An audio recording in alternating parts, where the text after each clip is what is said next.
All right, babes. Hello. We are back at it again. Yes, hello, everybody. Hello. Let me move a little bit closer to you. Okay. Yes. We're back at it again. Yes. And you got groceries yesterday.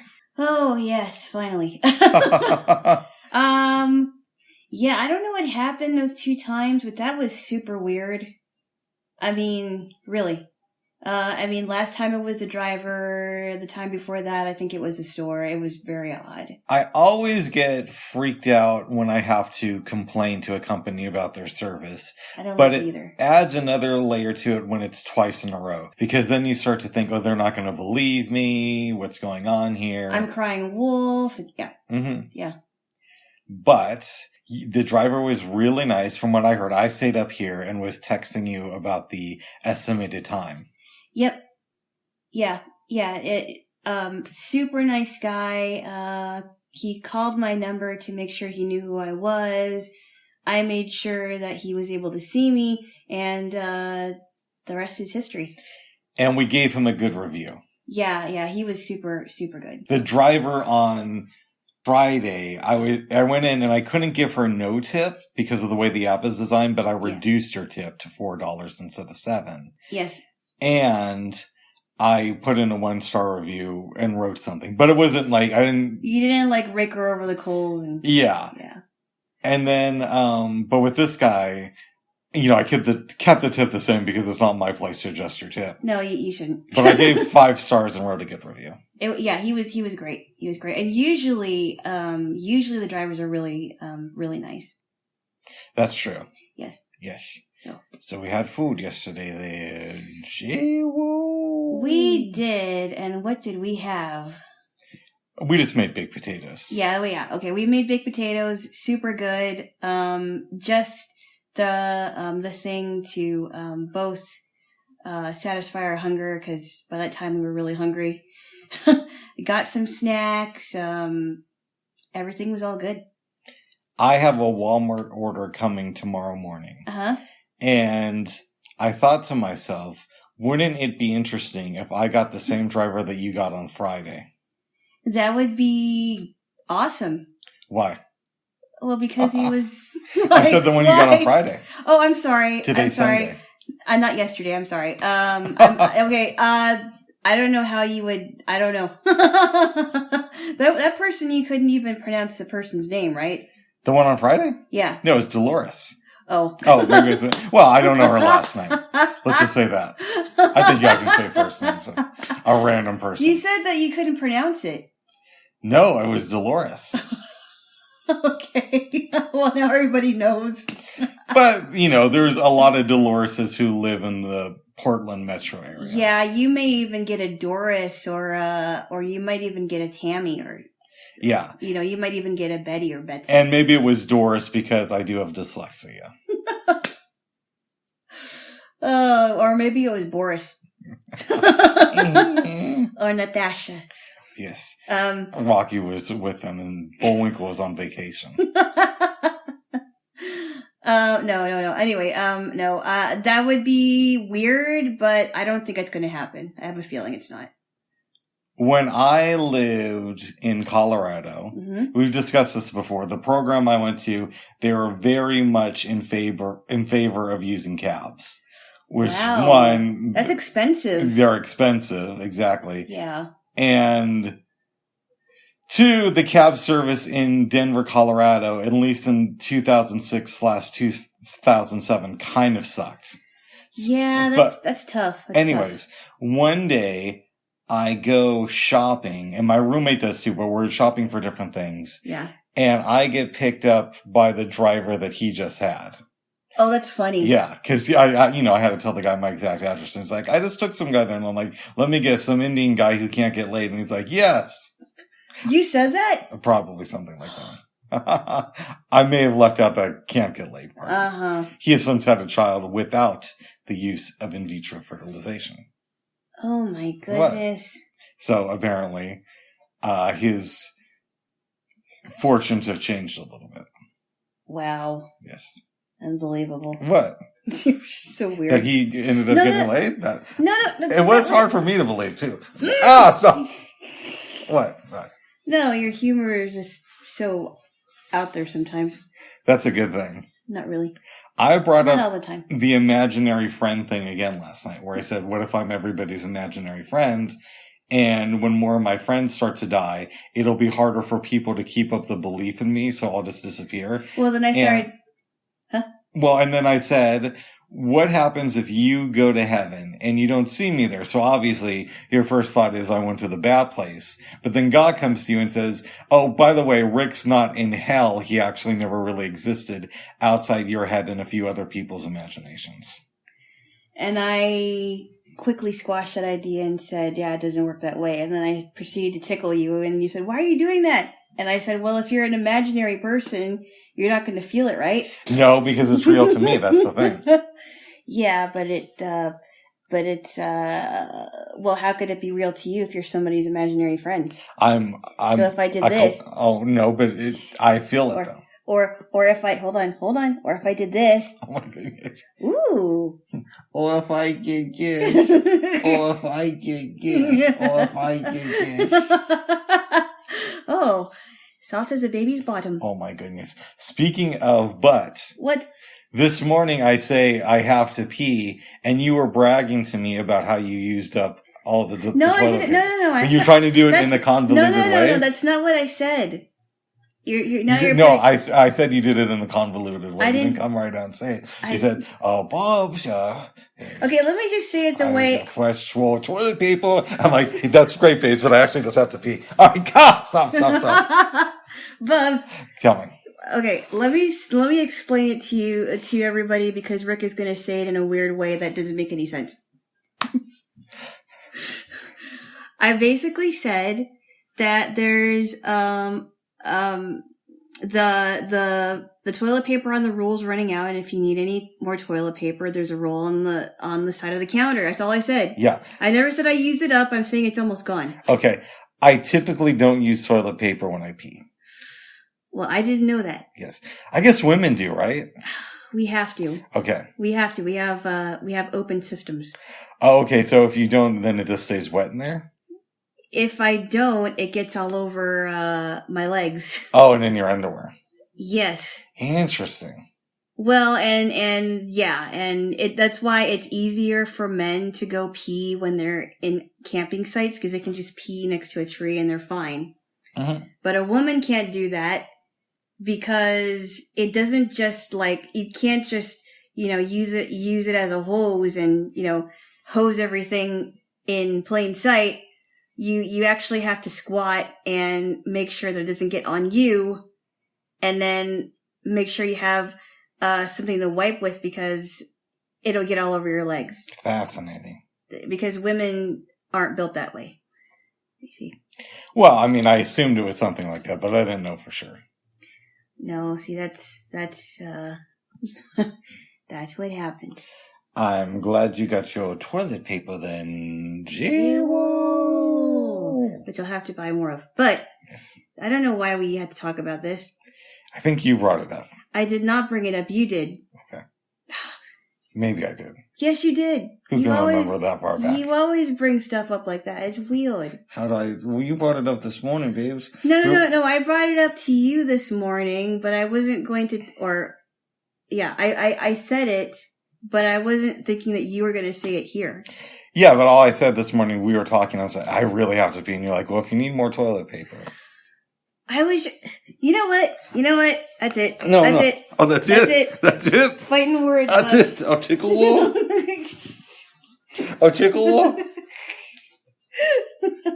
Okay, tickle toes. All right, give me a kiss so we can certify the tickle juice. It's solidified. Let's solidify. Let's solid, as the kids say.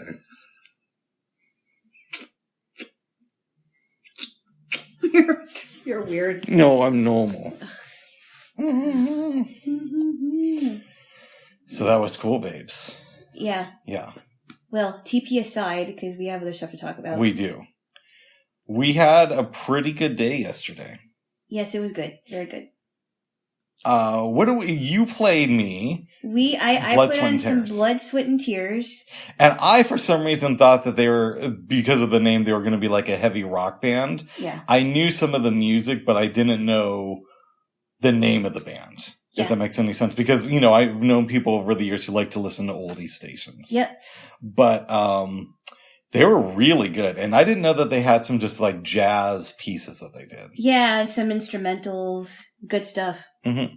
But I was really disappointed because, on the Blood, Sweat, and Tears playlist, I don't know if I can find another version of it, but they had, a version of Spinning Wheel, but it missed a part.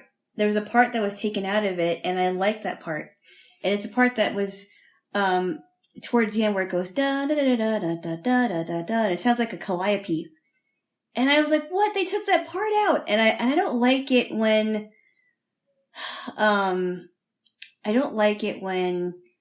the dot will, or any streaming service will play like different versions of a song, and they cut something out, or a remastered version that doesn't sound like the original. I hate that.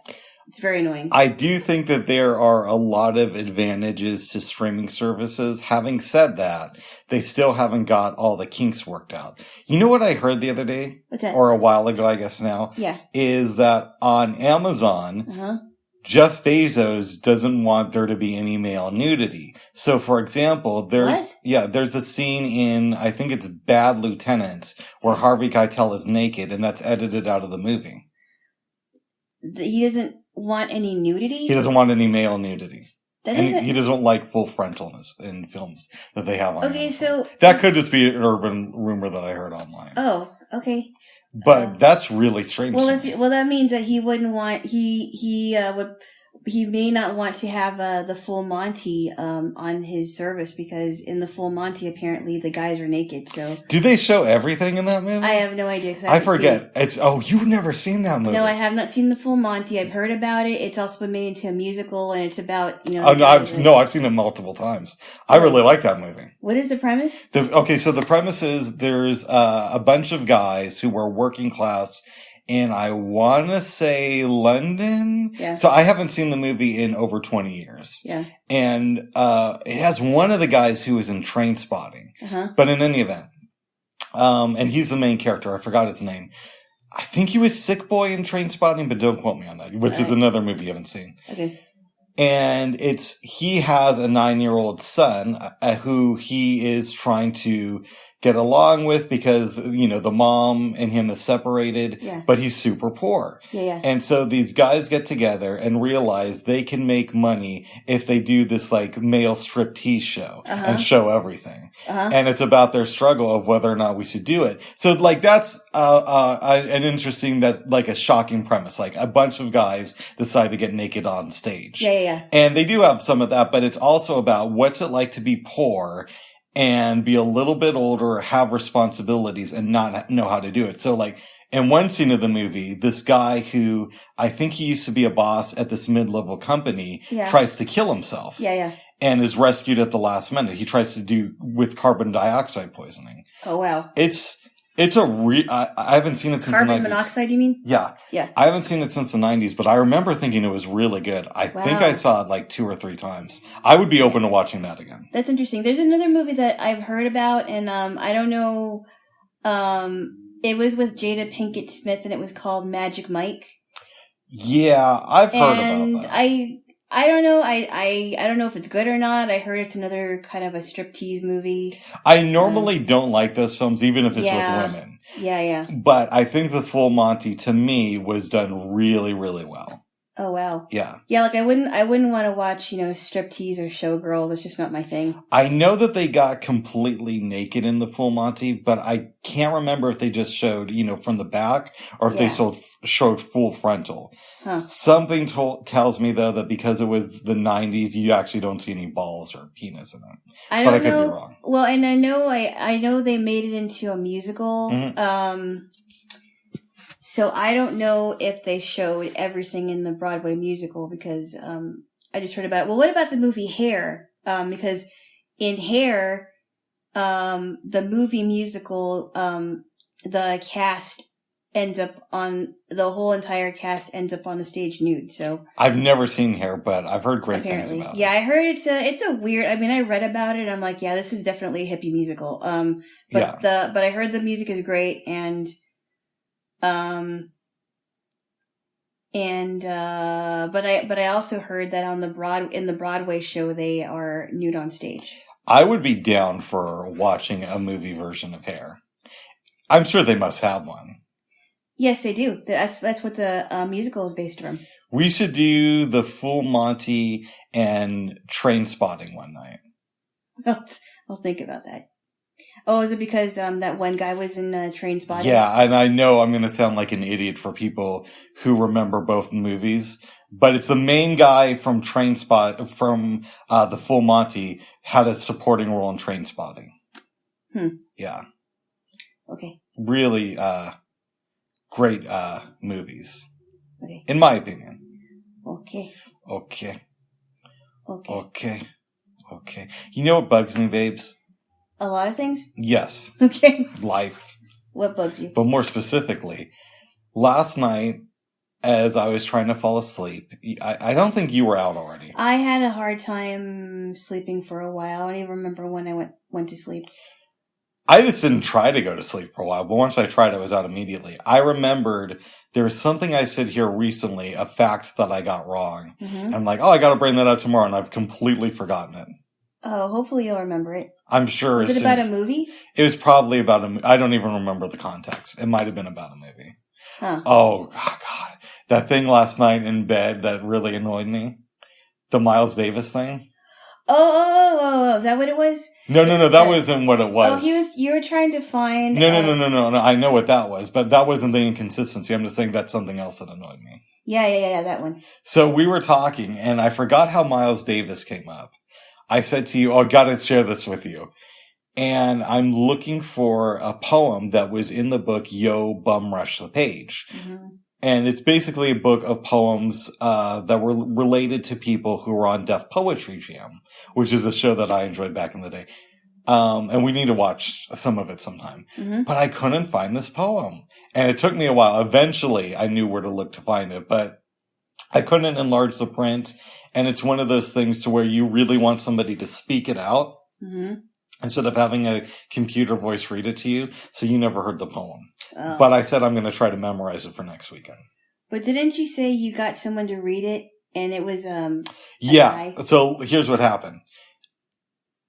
I was involved in this loose poetry collective called the Life Poets Society in 2003 when I lived in Kona. And I think the person who ran it said, okay, next time I want everybody to bring a poem from somebody else and read it, which I think is kind of like, okay, whatevs. Yeah. But my friend was struggling with it. So I said, I was reading the actual book, the print version, and I found this poem and I said, bro, you should definitely read this. And he's like, oh man, this is really good. So he did. Wow. Yeah. It's, even though it's from a woman's perspective, yeah, it's really good. What did you read? I don't even remember. I think I might have just like... Or recited, rather. I think what I probably did, babes, is knowing me, I probably wrote a poem and said, this is from a dead friend of mine.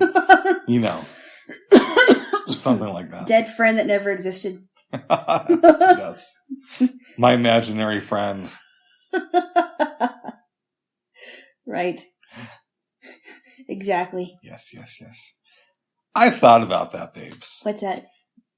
Well, going to poetry readings and saying, this isn't a poem of mine, but this is a poem from a friend that I had who passed away. And before he died, he gave me a notebook with some of his poetry. And that would allow me to write about different types of stuff than I normally talk about. Right. So I could talk about what it's like being a welder or how I feel about being a cab driver, things of that nature. Well, yeah, I suppose you could do that if you really wanted to be imaginative and creative. Mm-hmm. But, like, for example, how could you write about welding when you never welded? Yeah, that might be a little bit tricky. And how could you write about driving a cab when you can't drive? I talk about, instead of the mechanics of it, because I wouldn't know how to do that. I talk about the people I met as my time as a cab driver. Right. And I mean, that would be tough if your so-called friend was in the military and you never been in the military. Mm-hmm. I mean, that would be different. You would be funny. You could write a book of imaginative and creative poems from someone that doesn't exist. Maybe. You can come up with a moniker like, so there's a professor named Peter Schickley. He has created this moniker called PDQ Bach. Oh yeah, everybody knows about that. Yeah, you know about that, right? You could create like a PDQ Bach of the poetry world. Yes. Didn't he win the Grammy for a comedy album, and it was the same year that Sam Kinison was nominated? I think you might be right about that. We talked about that, right? We may have. Yeah. It was pretty. I mean, I didn't hear the album, but I heard parts of. Because I've played it for you because I wanted to know what it sounded like, and some Peter Schickley stuff, and he's super smart and really funny. But yeah, I think that's what you said. Interesting. Yeah, I thought, that's interesting. Yeah. I'll do it. But Sam Kinison's version of Wild Thing isn't that great. No. But I'll do imaginary person and make these really complex poems. Make your own monocle. Yeah, exactly. Or alter ego, rather. Yeah, so there's some things about woke culture I really hate, but then there are a few very strong benefits to it, right? So I'll give you one. Mm-hmm. I love people, but sometimes I've noticed with white people, they'll try to project themselves and their feelings onto a black person. Okay. Have you noticed this? I've kind of noticed it on both sides. Right, but you've definitely noticed it with white people. Like, give me an example. So, oh God, I can't think of one, but in general, I've noticed there'll be times where some white person, usually kind of lib, and then maybe a little bit older, will say something, well, you must have felt like this in this situation to a black person. Oh, as if they knew? Yeah. Well, what about white people that try to make themselves seem more woke by saying that they are also a minority? That's crazy too. But let's keep on one. Or they make themselves sound like they're black or okay. whatever. Let's keep on one track at a time. I think it's I don't think I think I may have heard it on shows.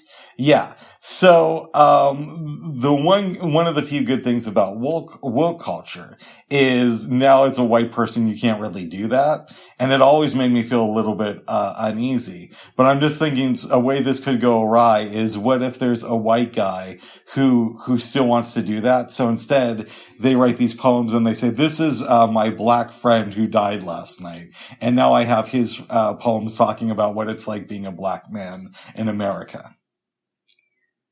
Yeah, I don't know. I just, that could go really, really bad. Yeah. But if somebody did that, I would not do that. I don't know. And then you see the other extremes where, white people are apologizing for the atrocities against black people when they never did anything. And I have a problem with that too. And I think that's, this whole woke culture thing has really gone very, very crazy. Both sides are crazy, though. Did you know that there is some bill in the South where they're trying to censor black authors? I never heard of that. Yeah, I need to do more research into that. I saw a story about it on YouTube last night, but of course it's as I'm starting to fall asleep.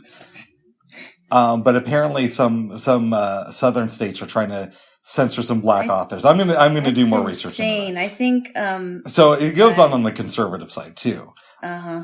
So, it is what it is there, Jay. Well, we need to stop canceling.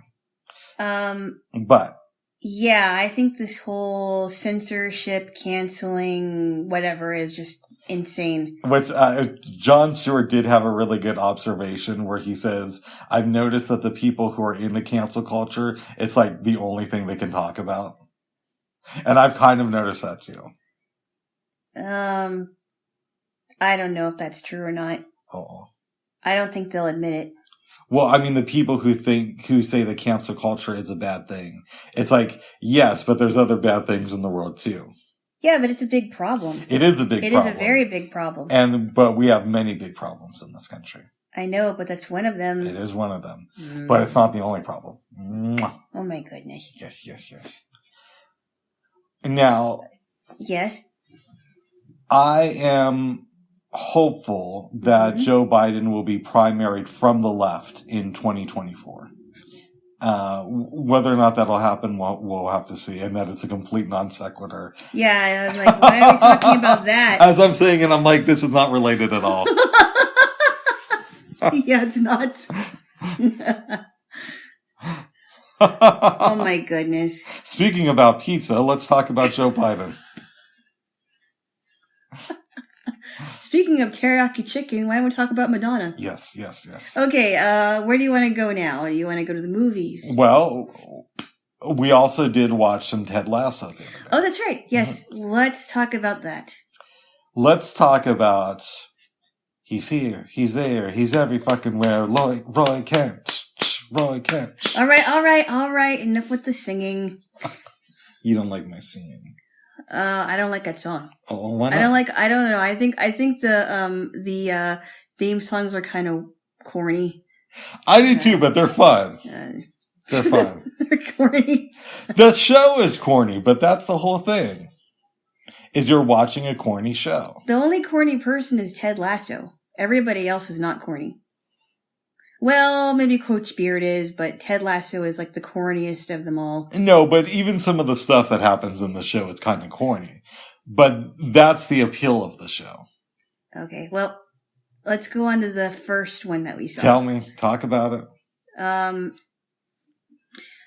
So let's see. I have to think about this. This is the one where Roy Kent decides that he's no longer going to be a TV commentator and becomes a coach instead. Yeah. I'm just going to give you the premise because there's a lot of stuff that went on in here. Rebecca is texting. This is the one where Rebecca starts texting a bunch of guys. I believe so. Rebecca is texting a bunch of guys, and Isaac McAdoo is the new coach, and he's really new captain. The new captain, but he's really angry, and Dr. Sharon wants to know if Isaac is okay, and Ted's like, well, I think he'll be all right. I think it's in the same episode where Coach Beard gets back together with Jane. You might be right about that. Yeah, and Higgins is very upset because, he's a part of that group, the Diamond Dogs. It's just so funny. Ted started it. Yeah. So anyway, Higgins is talking to Rebecca and saying, I'm really worried and I have a friend that, blah, blah, blah, blah. And she's like, well, it's best not to get involved because there's, her mom is back in the picture and she says that she's leaving her dad for good. But she said, well, just wait. My dad's going to give her something expensive and she's going to move back into the house. And that's basically what happens at the end of the episode. The mom makes Rebecca shepherd's pie, tells her how long to heat it up, and that's about it. Mm-hmm. You don't see her for the rest of the episode. And Roy takes Isaac because he's trying to teach him a lesson. Yeah, I'm sorry to interrupt you, but Ted said, hey, could you help out with Isaac? We're having some issues. Yeah, and so he takes him and has him play with just regular players. Mm-hmm. And he basically gives him a speech. He's like, this is what you used to do when you were a kid, and just have fun with it. It's just a game. Yeah. Have fun. Do what you want to do with it. And so he has a bunch of fun with these players. I think he gets knocked to the ground once, right? He does. But he decides, but it seems like he's having a good time and he's smiling, and that was the end of that. And then Roy decides, because Ted wants Roy to come back as a coach, and Roy doesn't really want to do it, but he eventually decides to leave the studio where he's doing his commentary gig in the middle of a broadcast. And he goes down to the studio. I like this. He's running, but he has some problems with, I think, his knee. Yeah, and he gets hurt again. So he goes there. He gets his ticket under the name Reba McEntire. Is that what he did? Yeah. And then he gets into the stadium. I love this scene. First he goes, and some people who run the stadium or who are there, I guess tickets, I don't know what they do. And he's like, I'm Roy Kent, I deserve to be in. And they're like, I'm not sure if it's him. Then he goes, gets his ticket, comes back to them, and he's like, fuck off. And they're like, oh, maybe that is him. Yeah. And he runs out into the field and they start singing, Roy Kent, Roy Kent. All right. He's there. Okay. All right, I don't believe in swearing, but You I just will in did. a song. I will for a song. So You just did, Bubs. I will for a song. You did outside of the song, Bubs. I never swear. You just did. If I say it when I was singing the song. No, you're talking about how they knew who Roy was. Oh, well, that's giving that's giving a recap. All right, are we having a tickle war? Or are we having No. Are we having a kiss? No. All right, give me a kiss. Okay, so Roy becomes the coach. that was pretty much the end of that one, but I think you should explain the second one because that one was very interesting. That one was very, very, very interesting. What For me. happened? No, that's the episode where Nate wants He wants a window table for his parents and him because they're celebrating. Hold on. I'm just thinking, are we conflating the two episodes? Was that wait, was Nate in the first one with the parents? I think he was, right? Oh no. All right, we're just going to count the two episodes as one big episode. All right. All right, so what happened in the second part of this? No, I think you should say it. This is the one where Ted, This is the one where, oh, let me think. That's... People must love listening to this and making fun of us. Well, you should know because you watched it. I did. I don't remember. Oh I know this is the one where Ted had the panic attack. Yeah, that was, let me think. That was the one where, was that the one episode where, Jamie, Roy didn't want to coach Jamie? Yes. And Roy didn't want to coach Jamie, and then Jamie finally, kicked the ball into the... he confronts Roy, and Roy gives a good speech. He's like, you're good, and that's a problem, and you need to be bad. You need to do what got you into the game. And Jamie's like, You mean you want me to be bad again? And he's like, no, when it's appropriate, in the right time, you can be bad. Yeah. And that seemed to me like somebody who's dealt with little kids before. Yes. The way that Roy phrased that. Yeah. You know. Yeah. And then his sign to Jamie, letting him know he can go off the rails, was all the coaches flipping him off. He was like, oh, don't worry, you'll see it. Yes. Okay, that was... Now, this is also... she's texts with the guy in both episodes, but this is when it goes a little bit more crazy. And she's going back and forth with this guy. I know who it is, so I can't say anything. Okay. All right. But your man Ted has a little bit of a panic attack, and he had to leave, and he told Coach Beard that it was his stomach. Yep. Nate makes a bizarre play that wins the team the game. Yes. Rebecca comes back to the locker room, sees Ted's jacket, and gets concerned. Yeah. And then this is the episode with her mom. Yeah, and then okay, so that was it. Yeah, we completely screwed this up. I should have just anyway. I blame myself too because I know we watched Ted Lasso the other day, but it was yesterday. Yeah, that's the other day. I couldn't remember everything about the episode, so I'm like, oh, this sounds right. This sounds right. Nathan, I saw something like this yesterday. So Nate, I think I'm trying to remember. It's hard to because they were back-to-back episodes, and sometimes I don't want to watch 2 episodes in a row because I get them mixed up. See, I could watch like 10 episodes in a row of a TV show. Yeah. Just don't ask me to recap it after. Yeah. Well, it's I guess it's easier with Seinfeld because I've watched more Seinfeld. Yeah. And this is the first time I'm watching Ted Lasso, the seasons. So I can't keep track of everything sometimes. It's kind of a little bit weird. But,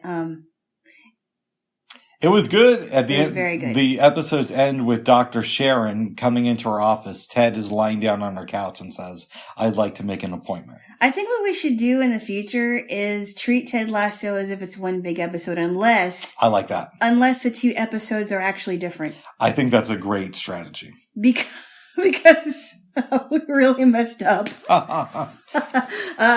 This is it was good. Sorry, go ahead. Say what you're going to say. What was the number? What were the numbers of these episodes? Was it 5 and 6? 5 and 6 from season 2. Okay. If you haven't watched Ted Lasso yet, watch once you get to the second season, watch 5 and 6. You'll know what we're talking about. Alana's really enjoying the show. I'm starting to, it's starting to grow on me. What did you think of when Nate is finally at the restaurant? He convinces the waitress to move tables, and then he's like, "Can I ask you for your number?" No, that's not okay. Yeah. Like, totally understand. Well, I like that he was assertive, but he wasn't like he wasn't being, a belligerent person, demanding things. I like that he said, "Look, you're going to get us a table. It's going to be by a window." And da-da-da-da-da-da-da-da. And then she's like, "Okay." But I like that he was, taking the chance to be assertive. Yes. Cause he's not the most assertive person. There's so much I want to say about Nate coming up, but I'm not going to. Okay. Let's just say that, there's some interesting Nate stuff. Okay. Yeah. I like him though. Well, I'm not going to say anything more. I mean, I like him so far. I don't know if I'll like him more. Now I'm really not going to say right. anything. Yes. Okay. Yes. We might find out that he's Ted's illegitimate son. Oh my goodness. Even though he's Indian and Ted is a white dude. Is he Indian? I think he's Indian or Pakistani. Oh. But I want to say he's Indian. Okay. Yes. But he grew up in the UK. The UK, which is a great place to grow up, unless you're non-white and you have a disability or you're poor. No, I don't know what it's like growing up in there. Oh my goodness. I didn't grow up there, babe. So you should ask someone you know that actually grew up there. I should ask my brother-in-law. I know, exactly. That's what I'm trying to say. Yeah, I should have asked my babysitter's grandma, but I don't know if she's even alive anymore. She died. How do you know? She committed suicide like a year ago, and your mom called me to read me her suicide letter. No, she didn't. Yep. She doesn't even know your number. Your mom knows my number. No, she doesn't. Yes, she does. She's texted me before, babes. You know that. No, she did yes, not. No. Okay. Now you're. No, last summer, remember?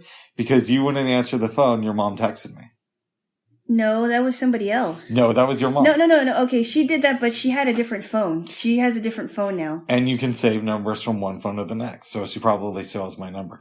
But I don't think she does. The point of the story is a week before she texted me because you refused to answer your phone like a good daughter. No. That wasn't her. That wasn't her that texted you. That was my sister. Your sister, yes, your sister texted me. But there was one time when your mom texted me. No, because I had to use her phone to call you. Remember? Because my phone wasn't working and I had to get a new. I know, but what I'm saying, babes, is after that, your mom texted me when I was over here with you. Remember? I can even tell you all right. kind of what we were doing. That was the night, babes, we were watching The Man Who Shot Liberty Valance. And we were watching the movie. Afterwards, I texted your phone. There was some weird number.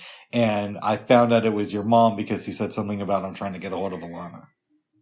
She already knew I was here, too. Anyway, we don't have to go back on that. And then she called me and read me the suicide letter. All right. Babysitter's great. Okay. I may have made up the stuff about the babysitter. I think my babysitter's grandma it may not be here anymore. Well, was she ever in Portland? Not in Portland. I mean, oh my goodness. No, I think she may actually not be here. Like alive. Yeah. Oh. Last I heard, she was living in Florida. Ooh, that's never a good sign. Oh my goodness. They got gators there, babes. So. They might have been eating a whole. So. They might have eaten. There's a lot of good things about Florida. Bubs, Florida oranges, Florida grapefruit. Those probably aren't even grown in Florida anymore. Yeah, they are. Really? Yes. It's a nice label. Sorry. Put your hand over my mouth, okay? I'm just kidding. I'm just kidding, Bubs. Well, good. Okay. But we did watch some Seinfeld, and we can actually decipher the 2 episodes. Why don't you describe both of them, because I don't remember either of them. Yes, you do. Okay. Okay. The first one was, it was based on Elaine and her boyfriend Hal that she was dating. And Hal said that he had some problems with his back. And so he bought her a new mattress. She thinks that Hal thinks that he's going to get some, but really it was just because he thought it would help with her. And she's like, that's so sweet. But by then she had given it to Kramer.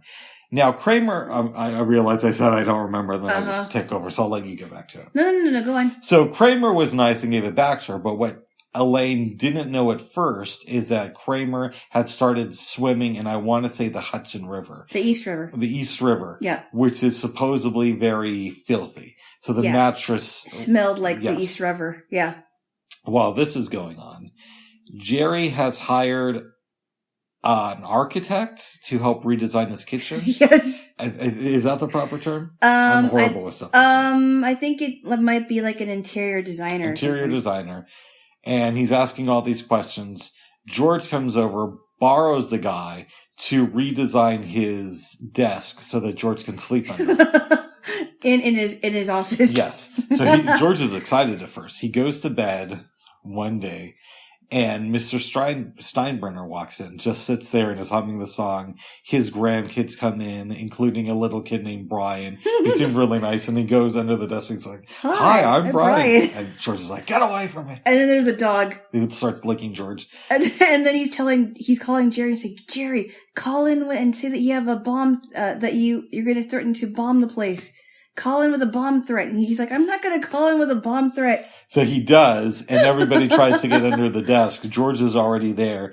Mr. Steinbrenner thinks that this is a sign that George might be a psychic. But he also puts him in charge of fixing the one problem that the bomber had, which is have fitted hats for everybody. So instead of just giving out the regular hats, make sure that everyone who attends the stadium that day has the right hat size. Oh, that was a great episode. That was a great episode. And then the next one was about, they were making fun of dentists. Anti-Dentite. Starring Deborah Messing. Even more importantly. Who's that one guy from Breaking Bad? Heisenberg himself. Bryan Cranston. And he played Tim Watley. Oh, that's right. Tim Watley, who was making fun of Jewish people. Because he had just converted to Judaism. Yeah. That's a good episode. And he was supposed to be this dentist that would make fun of, he was supposed to be this Jewish dentist that would make fun of Jewish people. Mm-hmm. I like this. And I know that before Breaking Bad, Bryan Cranston was known for the show Malcolm in the Middle. Mm-hmm. But I never really got into that show. I tried to watch it once. But the mother was just really annoying to me. He seemed kind of pussy whipped, and the kids on the show didn't really. I didn't get into jive it either. With my sense of humor. I didn't get into it either. It was a big show though, but I never got into it. I knew a lot of people who liked that show. Yeah, it just wasn't for me. Mm-hmm. But even when it was in syndication, I didn't really care. He's apparently made more money off of Malcolm in the Middle than he did off of Breaking Bad. Oh, wow. That's one of those shows I really want to show you, babes. Mm-hmm. But it takes a little bit of time to get into, and you can't really skip an episode with that show. Mm. You have to watch every single episode, and there's like 65 of them. But it is so brilliant. 65 babes. Of them. I'm guessing that's around what it is. I don't know. The thought of watching people making money off of selling meth is not really my jam. Oh, it's so well done, though. Yeah. It's so well done. And then there was a silence. You can watch it with an ex-meth head. Uh-oh. No, I don't know. Half of my friends. Oh my goodness. I'm just joking. Jaylo. Uh-oh. Yes. So we did that. Ate some food, listened to some music, and then we started our movie night with West Side Story. You were going to give the recap because I was super confused by this. So there's some parts of it that was confusing to me, but I only saw this movie the second time last night after I watched it in my early 20s. I had never seen it before. Okay. So I was wrong. So Rita Moreno is in this movie. Rita Moreno does not play Maria, as I thought. For the longest time, I thought she was Maria, but she played Anita, who was a friend of Maria's. Now, in fairness to you, I will say that whenever they talk about this movie, they discuss Rita Moreno, and it seems like they underplay the importance of Natalie Wood, or if they mention her at all. I don't know. Well, I'm not sure if they underplay her, but she is gone. But she was the main character in this. She was the main character, yeah. She was one of them, yeah. Mm-hmm. But when you hear people talk about the movie, it's usually about Rita Moreno, and they don't mention Natalie Wood, which is weird because this is her film. Right. But I think we need to read up on this story. Go ahead. So it takes place in, I believe it's New York City. This came out in 1961. There's a feud going on with two gangs, the Jets, who are the New Yorkers, and the Sharks, who are Puerto Ricans. And I don't know how this feud had started, but they've had a feud for a long time. And the Jets are trying to convince this guy, Tony, who's no longer a part of the gang, to go I guess he's working in a shop, right? I assume so. I actually fell asleep through part of this movie. Yeah, I know, because I was trying to wake you up. Oh, okay. See? You're like, oh, yeah, I'm falling asleep, babe. It was only for a couple minutes. It was more than a couple of minutes. Oh. I had to wake you up several times. Oh. Anyway, so they convince him to go to the dance, and I think the dance is like at 10 o'clock. Okay. Somewhere around there, because he's supposed to clean up that store. He goes to the dance. He meets Maria, who is one of the sisters of the Sharks, Bernardo. And he dances with her while everybody else is dancing. And they pick a partner and they start, dancing with the girls. And he starts dancing with her. And everybody knows that the Jets and the Sharks are enemies, and everybody leaves the dance. Maria goes to her bedroom. Tony is outside of her window, and she doesn't want her family to know that she's seeing Tony, because Tony is, she believes, is a part of the Jets, and they're rivals. So... Instead of Benny and the Jets, it's Tony and the Jets. Tony and the Jets. Tony and the Jets. Sorry. So I'm not going to give everything away because a bunch of things happen. They are, Tony is planning to be a part of this rumble with the Jets and the Sharks. And Maria tells him, well, I want you to stop it. Don't fight. I want you to stop it. The rumble happens. Bernardo is killed, I believe. So I'm not sure who killed him, Tony or Riff. I'm not sure. Riff is one of the gang members. Mm-hmm. Maria thinks for a while that, well, he killed my brother. And he said, well, nothing was meant to happen. He wasn't supposed to die. I don't like that he died. And, she agrees to still be with him after that. Anita is very upset and says, well, Tony killed your brother. And, I'm sorry, Tony killed her brother. Let me think. Tony killed Maria's brother. Yeah, Tony killed Maria's brother, and she was in love with Bernardo. Anita was. Yeah. And so she's angry, and both of them, Anita's angry, Maria's very sad. So the investigation's going on. The officer shows up at, I think it's Maria's place. Yes. Maria and Tony are spending some alone time. By now, I think he's crawled out of the window. He crawled out of the window. She tells Anita, look, go to Doc's store and get me something for my head. And she's basically, that's her way of saying, let so-and-so know that here's what's up. Yeah. Yeah. So she goes to the store. The Jets are there. She's looking for Doc because she has a message for him. Mm-hmm. She's trying to get away from them. And she said, well, you tell so-and-so that, what did you say? She gave him the message. Doc gives your man Tony some money, slaps him across the face, says, why do y'all have to have these gang wars and all that stuff? Yeah. And then Anita told the boys before she left, she said, oh, by the way, Chino shot Maria. Oh, did she say that? Okay. Yeah, she's going to say, Chino found out about Tony and Maria and he shot her and now she's dead. Okay. Because that's her way of keeping Tony away from him, her. Oh, yeah. And so he's looking for Chino and he says, Maria, or he's looking for Chino. He says, Chino, come after me. Cause he's thinking that she's dead. Yeah. Maria sees Tony. That was my tum. Yeah. So Maria sees Tony and, without them knowing, Chino finds Tony and shoots him. And before he dies, she's talking to him and she tells him that she loves him and he falls to the ground.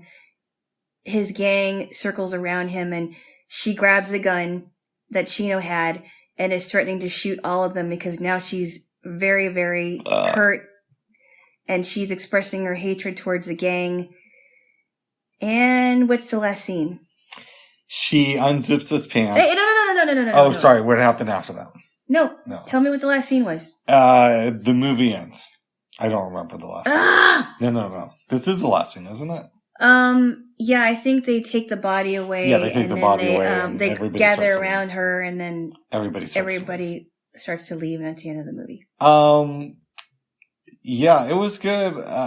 So AFI says that it's the second best musical ever made. Even better than The Sound of Music and My Fair Lady and Mary Poppins. I liked it, but it's not even the best musical I saw last night. It's good. I'd give it a 7, but it was... I need to read up on it because there's some things that I was confused about. I know that it's loosely based on Romeo and Juliet. Yes, it is. But I don't know. Maybe it's just me. Maybe I just don't get the movie. I think you need to watch it again or read about it. Okay. I liked it, but I didn't love it. Okay. I don't think I need to see it again. Uh-oh. What? Well, I think you should. Why? You even said it's very confusing. Well, it is, but that doesn't mean that I'm not going to see it again. Oh. I want to read more about it because there were just little things that confused me, but it wasn't like huge things. I think what we should do, babes, is we should make it our regular Saturday night film from now on. And we'll watch it every single Saturday. No, not every Saturday. Wow. Or, you know what we could do, babe? Since I have the mixer, every Wednesday we'll have West Side Wednesday. No, that's a little bit too weird. Okay. No. Yeah, I might be alone on this one. I thought it was good, but I didn't love it. Yes. I mean, I think The Sound of Music is better than this movie, but I'm not going to say that it's horrible. It's also directed by Robert Weiss, who did The Sound of Music. Mm-hmm. And also directed some other great movies like The Day the Earth Stood Still. But there's some other musicals I want to see, like Fiddler on the Roof, and I heard Oklahoma's good too. I've heard that too. Yeah. You keep talking about Fiddler on the Roof. Yeah, I've heard some clips of the music. I keep hearing about the storyline. I think it's at least 3 hours long. And I heard it's a sad movie, but I heard it's really good. We got next week's movie lined up planned. Yeah, we do. Okay. I don't see a need to see Fiddler on the Roof, and you don't want to see Raging Bull. But not at the moment, no. Okay, but what if this? Since I'm not really into the whole Fiddler on the Roof, what if we do that's our double movie night? The Friday after next. You know, in 12 days, we watch Fiddler on the Roof and Raging Bull. I will think about that. Okay.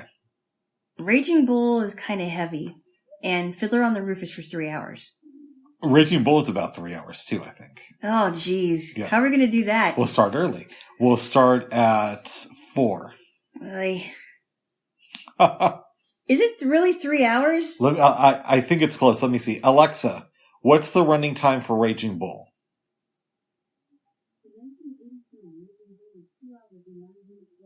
Oh, it's 2 hours, 9 minutes. Okay. Oh my goodness. Okay. So it's less than 3 hours. Okay. Well, I'll think about it. Okay. Yes. Well, good. Since I was confused about this movie, and I'm the one who usually does character analysis through questions, I will defer to you on this one. I don't think I need to do any character analysis right now, but I will say that to me, when I think about the Jets and the Sharks, because we don't know about the background between the two gangs. No. We don't know about the feud. It would be helpful if we knew about why they were feuding. But when I think about the Sharks, because there was a scene when they were singing "I Want to Be in America," mm-hmm. the girls and the guys, and the girls are saying, "We can do whatever you want. We had nothing in Puerto Rico," and the guys are saying, "Yeah, but if you're white, you're better off in America," and they're going to be looking at us because we're from a different country. And that is actually very true. But, well, I think both things are true. Okay. Yeah, you're like, yeah, well, that's really true. No, it is. Especially back in the 60s. If you were white, it was a lot easier to live in America. In the 60s, yes. So I thought it was interesting. And then, the Jets, when you hear their song about, I'm not, I think they're saying, oh, well, I don't need a job. I'm just sick. And it's kind of like their excuse as to why they're not doing for themselves or in a gang. And that's how they're, making their money. To me, the reason these two gangs have problems is it's obvious. It's over race. You get to see somebody else as the other, therefore you can hate them. But I wasn't talking about that. No, but you said, why did the gangs have a problem with each other? And that's why. No, I understand that. Oh, you do? I'm just saying I didn't know the background of these gangs and how they got together. They got together over race. No. You're not paying attention. Okay. I mean the background of how the Jets formed and how the Sharks formed. Okay, gotcha. Yeah. Yes. And, and when you hear, the one song about the Jets where they're trying to talk, they're talking about, our Officer Krupke is the officer, excuse us for what we do. We're just bad kids. Mm-hmm. We came from dysfunctional homes. We're just bad. We're not working because we're sick. And I thought it was kind of a funny song. Nice. Yeah, because a lot of them made excuses like, oh yeah, we're just delinquents because that's all we know what to do. Good stuff, babes. Yeah. Good, but not great. Oh my goodness. Okay. Tough crowd. Oh my goodness. Well, then we watched another movie called Tick, Tick, Boom. And both of us didn't have any expectations as to how it was going to turn out. And for the first 10 minutes, I'm thinking to myself, I might have made a mistake by saying we should watch this. But then I got into it pretty quickly. It took me 10 to 15 minutes, I'll be honest, because it was kind of confusing. They were going back and forth between stage, him, the dude performing on stage, and him in real life with his friends. Yeah. So I was thinking this could go off the rails very easily. Then about 15 minutes in, I'm like, I get it now. And then it got really, really good. Because you're explaining, okay, so this is a play that he would have seen. Yeah. Yeah. It's basically the story of the man who wrote Rent, Jonathan Larson. And about what life was like when he was working on his first play, the one he did before Rent. Mm-hmm. Superbia. He is obsessed with writing this play to the detriment of the relationships he has in his life. With his girlfriend Susan, with his best friend Michael. Mm-hmm. the people at the diner that he worked with. Everybody he knows around him is having their issues. Mm-hmm. Some of them are dying of AIDS. Some of them just want to leave this crazy life like his girlfriend and just, live like a regular human being. I almost said Michael. Well, let's go with Michael. Michael moves out of their place and into a nice penthouse because he got a good job, because he left his dream of being an actor. And he's now in advertising. Yeah. Your man John is really, really struggling. He has his power turned off. He starts having issues writing songs. He's going to be 30 and he feels like he hasn't reached any of his goals. Steven Sondheim had his first... Is it Sondheim? Sondheim. That's what I said, right? Sondheim. Yeah. Had his first Broadway production at 27. There's a lot I want to say about this movie, but I don't want to give too much away. It's really good. Yeah. It's really good up into the, what actually happens to him, dying and not being able to see, Rent. This film in a lot of ways gives more questions than answers, which I like. Yeah, there was one scene that we both thought was really funny. And it was a scene where Jonathan and his girlfriend Susan were having this huge argument because he was supposed to talk to her about moving to the Berkshires. I'm guessing that they lived together. I'm not sure. I'm guessing it did. They didn't live together, but they were super close. Right. And so she was thinking about moving to the Berkshires because of a new job. And she wanted to know that he didn't want her to go to the Berkshires. And they're arguing about this whole thing. They start to make up. And then she realizes, you're going to use this. You're thinking about making this into a song. Yes. Aren't you? And then we hear in the background Jonathan on stage with his friend Caressa, and they're singing the song that was made based on this argument. It's really funny. It sounds like a country song. Yeah. So some of the scenes that really, really stick out to me. I'll give you the one that's probably most powerful to me. Yeah. But there's other ones too. Yeah. To start it off, so he does this performance, right? Mm-hmm. And Steven Sondheim. Can I put my head here? Yes, you can. Okay. Goes to see it. He gets a big crowd. He worked on it intensely. And he thinks, this is going to be my next big thing. Yep. John calls his manager, whose name was? Rosa. Rosa Stevens. Yeah. She's talking about everybody love this. This is amazing. So John says to her, okay, so where do we go from here? And she's like, oh, you're going to have to start writing the next play. Nobody's going to produce this. Yeah, it's like, start on writing the next one. And I love that because that's what artists do. Yeah. That's the reality of being an artist. So exactly. As you know, yeah, I have done performances throughout my adult life. As have I. On somewhat of a big level.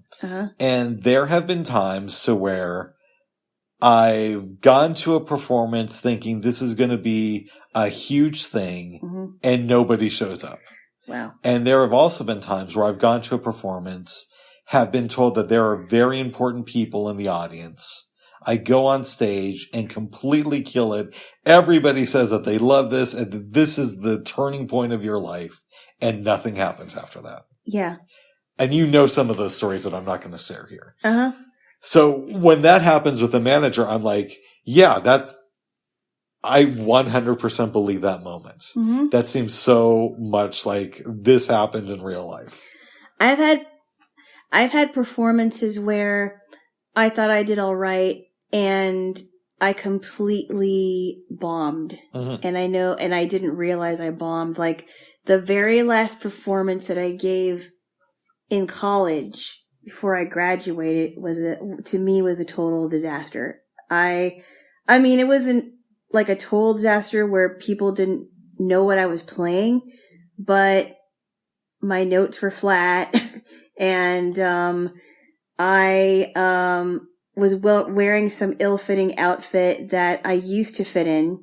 And it just wasn't good. And I think because of all the stress too, I also had to, worry about finals that I had to pass, and I had to pass a piano proficiency test before I graduated.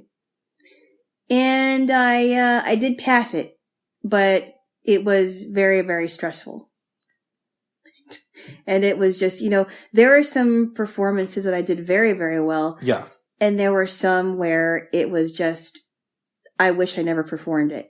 But here's the thing. I related to it because it's like, there are some performances to where I absolutely killed it, and very important people were in the audience, and it didn't make any difference in my life whatsoever. Yeah. Except for I felt good for like 5 minutes after the show, and I was stressing out for like 2 days leading up to the show. Yeah, it is, isn't it? Like, it's a major, major stressor for 2 days to, 2 weeks before it, and it just builds up, and then you work so hard, and you finally do it, and you practice, and you recite, and it's all worth it because you put in that work. That's the best kind of feeling. That's what it is. It's just about doing the work. It's not about getting the accolades. There was one time, Babes, where I bombed really hard in front of a group of people, and most of them had seen me do great performances in the past. Yeah. Except for a few people, and one of those few people is, I'm not going to say their name, but they're a director, and they had like one of the top movies come out this year. Really? Yes. And the performance I did, okay. Don't say any names. I'm not going to say it, but I know who you're talking about. Yeah. And the performance I did, this was maybe 6 years ago when he had released a couple more smaller movies. And so I'm thinking about this maybe a week ago, because again, this director had in the top 5 highest grossing films of last year, his film was in the top 5 and also very critically acclaimed.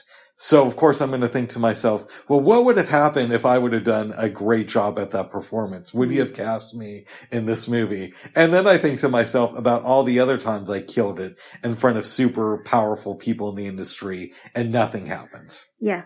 And I think it doesn't matter. It's just about the work. It's about the work. And sometimes you'll get noticed, and sometimes you won't get noticed, and sometimes you'll get criticism, either constructive or cutthroat, and sometimes you'll get recognized and patted on the back for it.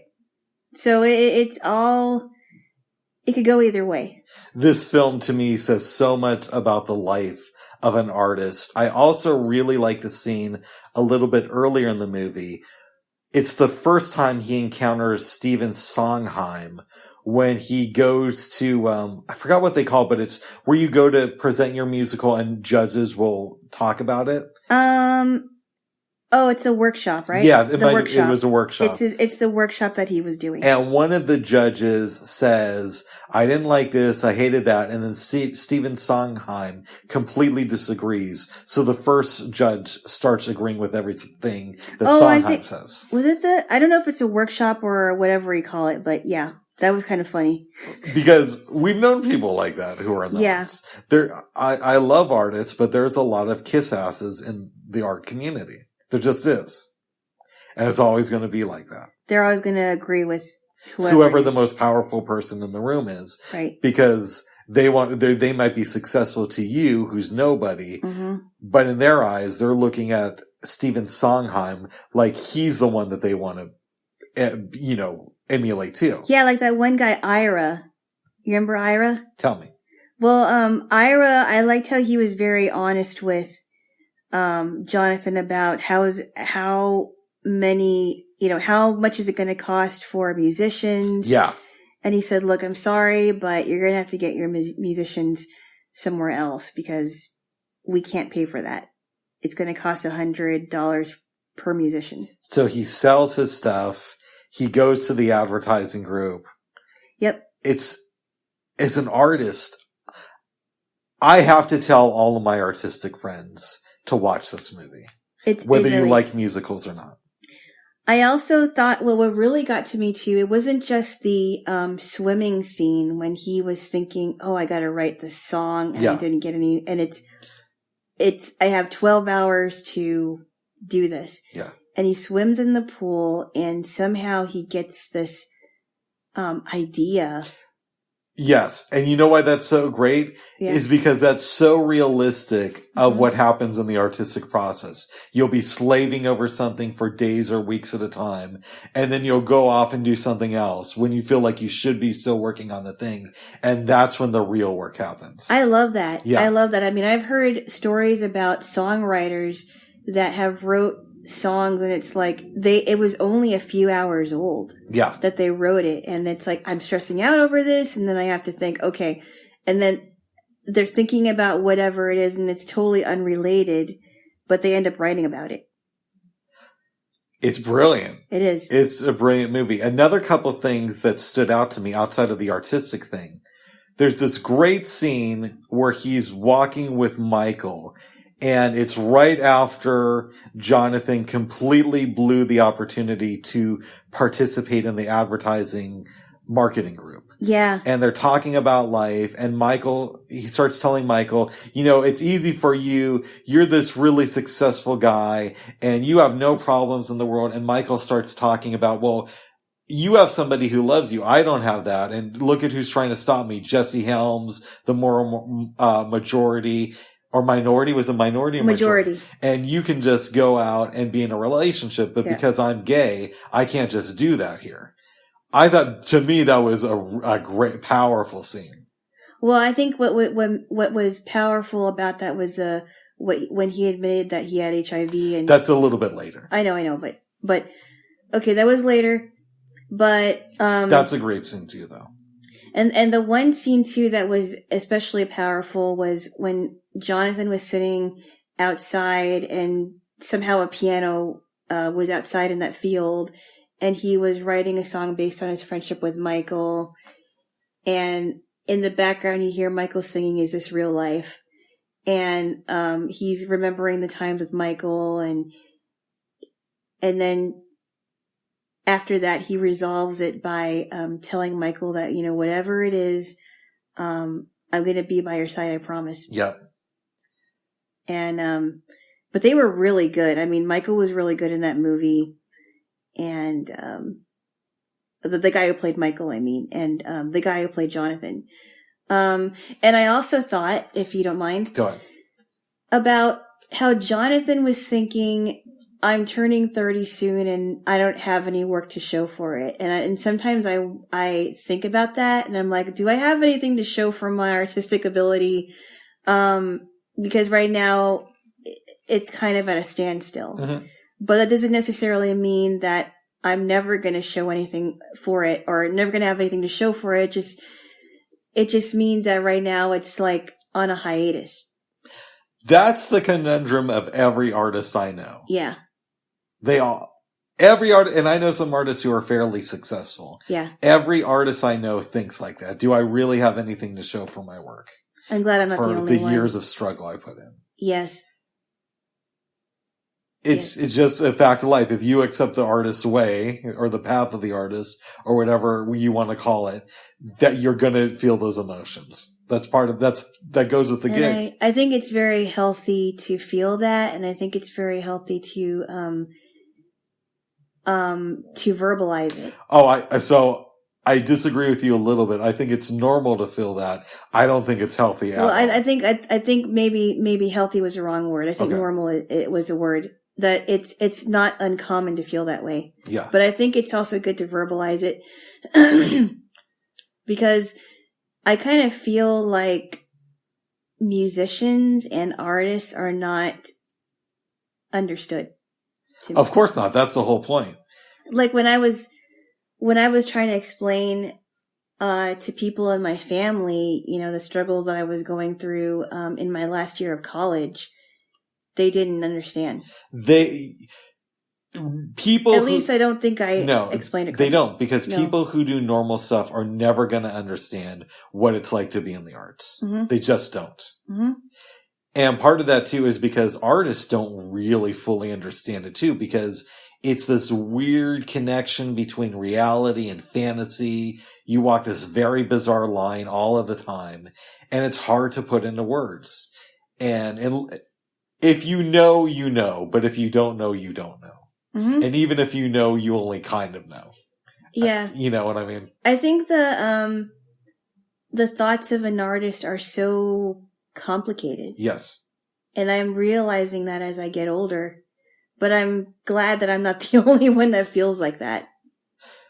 No, I mean, everybody has their take on it, so it's not that we all feel exactly like Alana, but there's a lot of overlap. That's not what I meant. No, I know, babes, but I'm trying to contextualize it. Okay.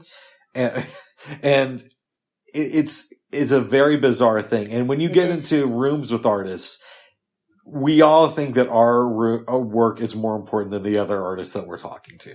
Uh-huh. And simultaneously think that our work isn't as good. It's this very bizarre thing. Yeah, I feel that way too. Yeah.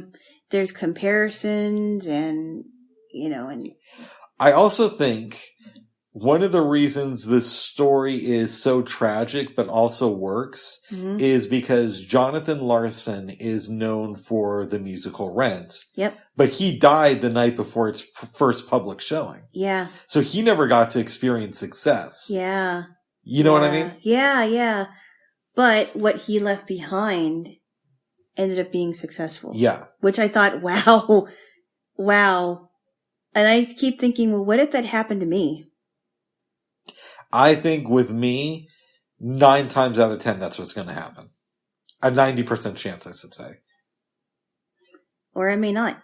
Oh, gee, thanks, babes. What? Oh, nobody will. No. I mean, no. I mean, you dying before something gets published or whatever. I think I'll die, and then maybe some of my art will become successful afterwards. But who knows? Yeah. Yes.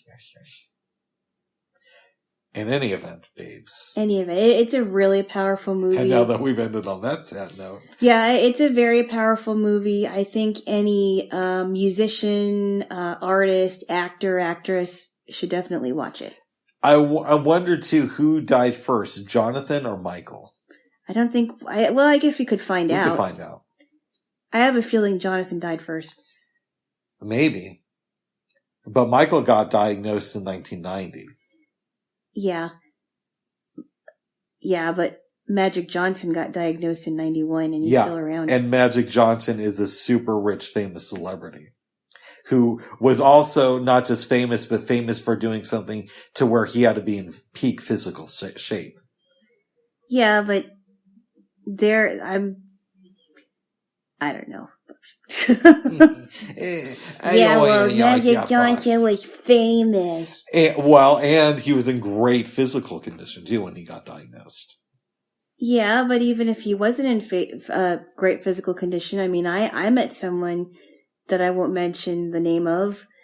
I don't know how great this person's health is because we stopped talking, but he's been around. I don't remember exactly what year he was diagnosed, but he's been around for a while. It was a year before I met him there. Blah. No, I think it was before. It was years before, but I can't remember when. Something tells me Michael didn't get the same treatment that Magic Johnson got. He's a character in a movie.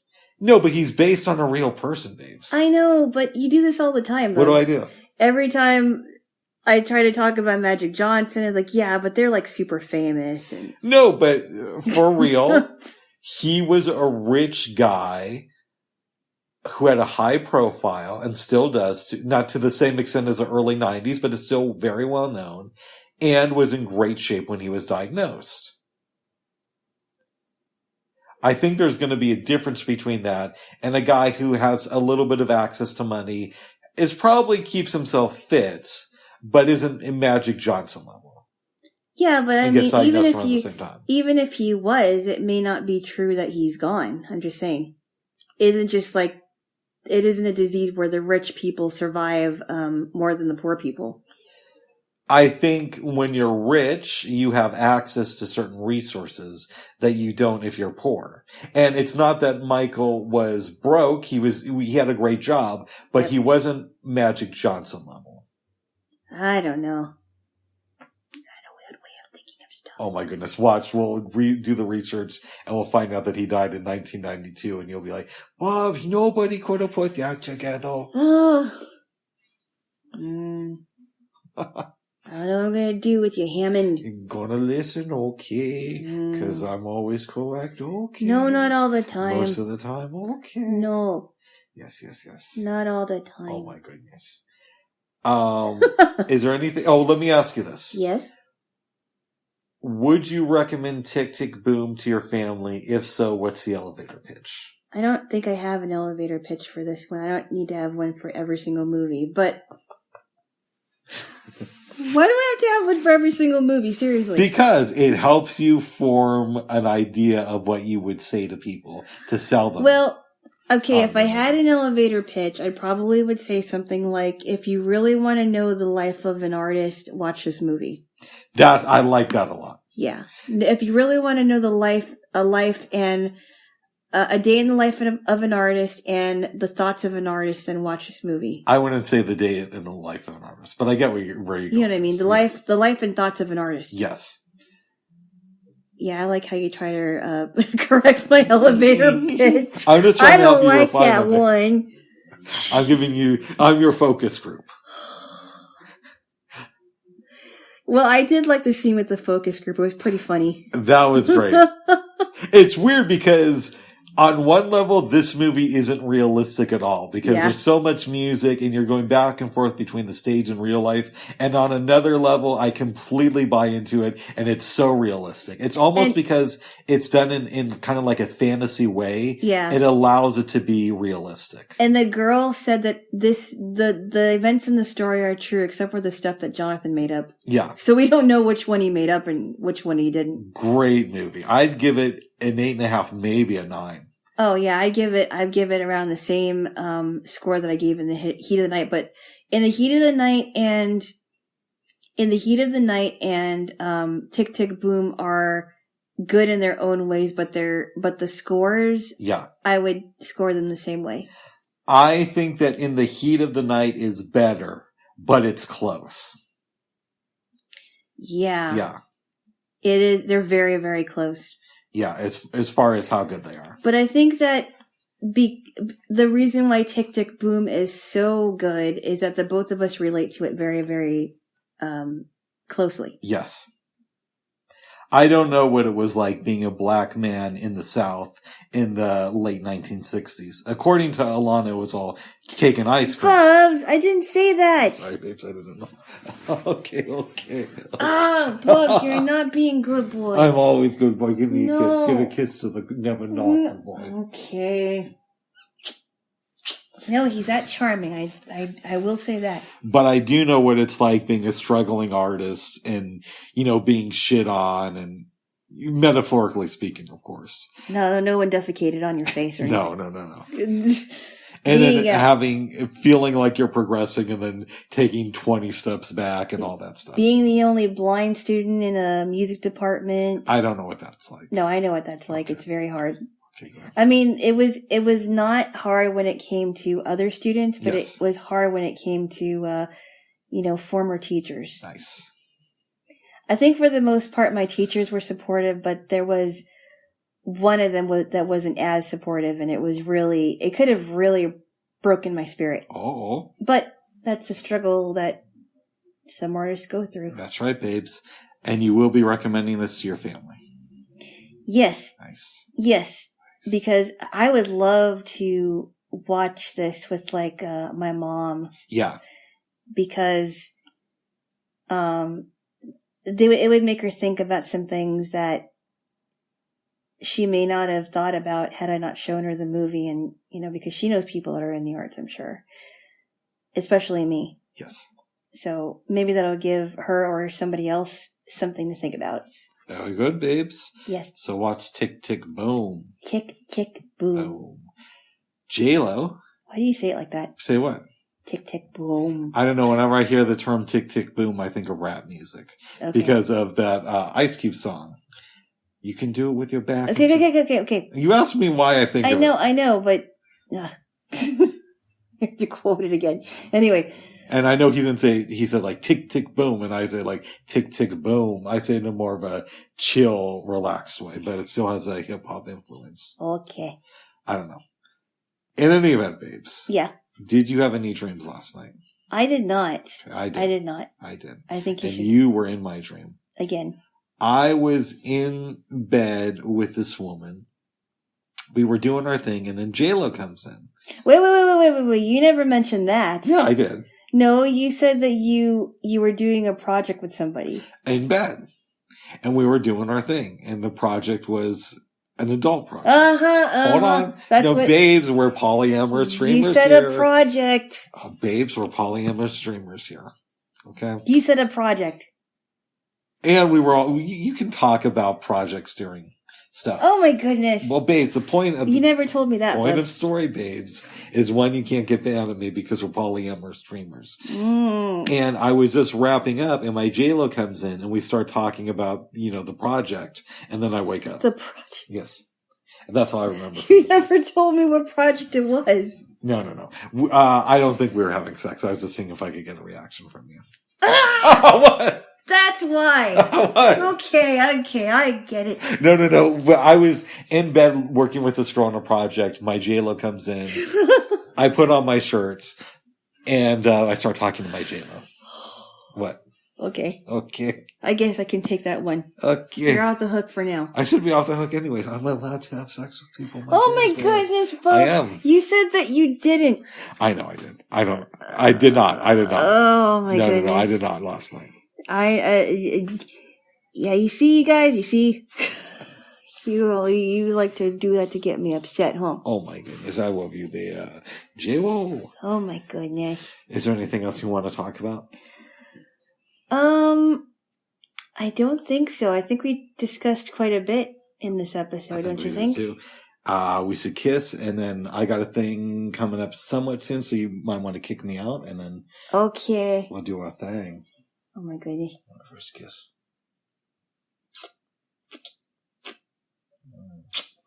All right. Okay, bye-bye. Bye-bye. Bye-bye.